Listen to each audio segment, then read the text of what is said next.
Salutations! I am Gwen, the ghostess with the mostess, and today I bring you strange accounts from my childhood home from creepypasta.com. And the video narrative's okay and anonymously authored tags. There is a house that I spent a good portion of my childhood in, and the house that I, to this day, although no longer living in it, will always call my true home. I have many fond childhood memories in that house, and it's where our family lived the longest. What I'm about to describe are all real events, experienced in this house by me and the rest of my family. These are true accounts and are not exaggerated in any way. We've always known that our house was haunted.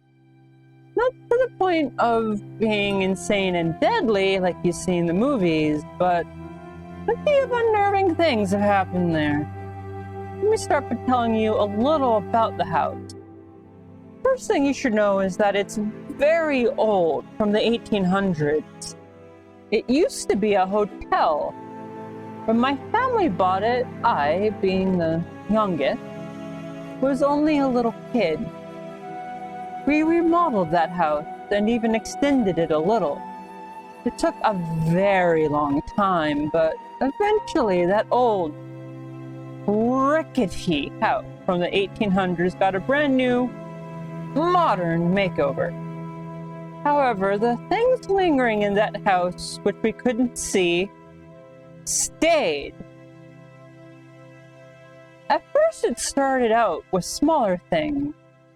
My older brother would occasionally be falling asleep in his room upstairs, which was always cold. And someone would blow in his ear. He would open his eyes, but of course there'd be nobody there. We were told by a few different people that a cranky old woman used to live there who would sit out rocking in her rocking chair on the balcony, which we removed, yelling at people who would walk by.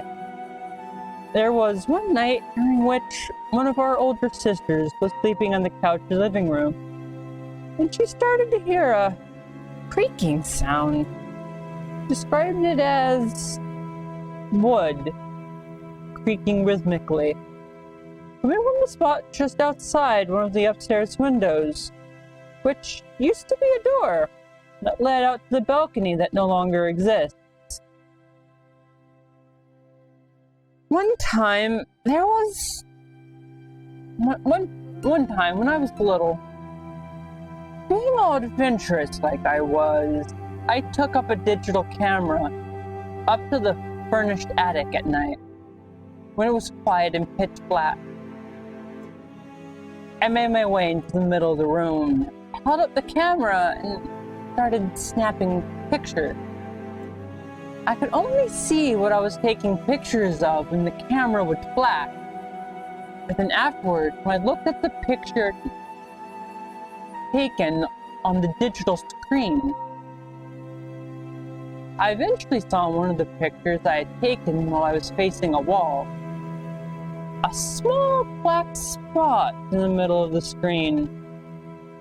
I took another picture, pointing it the same way, and saw that the spot was still there, but had grown. To me, it looked like some sort of portal into nothingness. A small void of blackness in the room. Something that sucked up the light of the flash and didn't reflect any back. As I took more and more pictures of it, it got bigger and bigger until it was almost covering the entire camera lens. Just blackness. It then occurred to me that rather than growing, this black mass actually seemed to be getting closer and closer to the camera lens. I don't remember anything past that point. I must have run downstairs. Things started getting more physical. I was once in the shower when the water suddenly got cold, and I looked back to find the knob had been turned significantly behind my back. At night, when alone, we each began to hear loud footsteps above us in the biggest room on the second floor.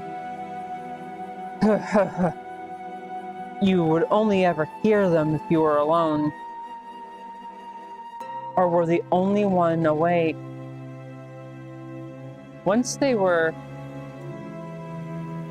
so heavy, it sounded like there was an elephant or something up there. And the ceiling creaked so loud, I half expected it to cave in on me. My sister shared that room for a long time. Eventually, one of them moved out, and only one remained in it. When she was walking around up there, you could hear her footsteps clearly. The only problem was, you would also hear those footsteps walking around when she wasn't home. Sometimes I was home alone.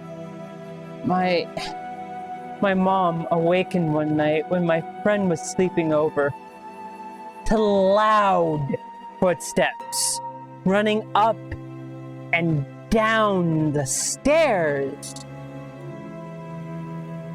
According to her, it sounded like more than one person and was practically a stampede. She jumped out of bed, angry at us being up so late, causing such a racket. Opened her bedroom door into the room where you can see the bottom of the stairs. There was only dead silence and darkness. Everything was still. She thought we must have run upstairs and she had just missed us, so she ran upstairs and opened the door to the room we were sleeping in, which was my sister's old room, now vacant after they had both moved out. But we were sound asleep. She thought maybe we were faking it and inspected us closer, and realizing that no, we were clearly out cold and had been that way for quite a while. She mentioned this to us the next day, maybe still wanting to think that it was us. But of course, we had no idea what she was talking about. One night, I was just about to fall asleep when I heard a man's voice right in my face. It whispered the word bang. It pulled me out of my sleep, making my eyes shoot open and look around the dark room to find nothing. After a minute, still being tired, I brushed it off and closed my eyes again. I started to drift back to sleep when the voice again quietly whispered, bang, in my face. I opened up my eyes again, once again find nothing. This happened a total of 3 times before I finally was able to fall asleep. So many things happen in that house, but after so many years of constant activity, you get used to it.